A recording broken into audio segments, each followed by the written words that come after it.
जंगल में एक भैंस और घोड़ा साथ साथ रहते थे।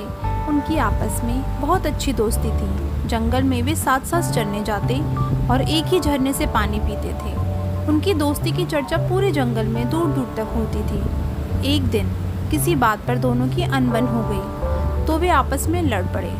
दोनों की बहुत लड़ाई हुई। भैंस ने सींग मार मार कर घोड़े को अधमरा कर दिया। लड़ते लड़ते घोड़े को महसूस होने लगा कि भैंस से वह जीत नहीं सकता, तो वह वहाँ से भाग खड़ा हुआ। थक हार कर घोड़ा शहर पहुँचा।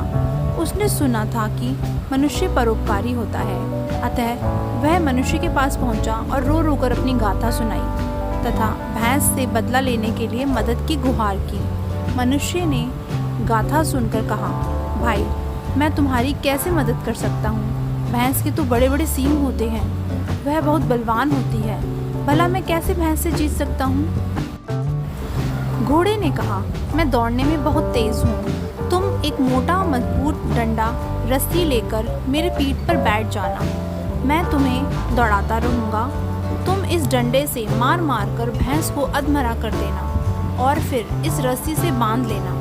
मनुष्य ने कहा, भला मैं भैंस को बांध कर क्या करूँगा? घोड़ा जानता था कि मनुष्य परोपकारी तो होते ही हैं, साथ ही कुछ मनुष्य लालची भी होते हैं। अतः घोड़े ने मनुष्य को समझाया, अरे आपको नहीं मालूम, भैंस बहुत मीठा अच्छा दूध देती है। तुम भैंस को अपने घर में बांधकर उसका दूध दोह लेना और फिर उस दूध को बेचकर पैसा कमा लिया करना।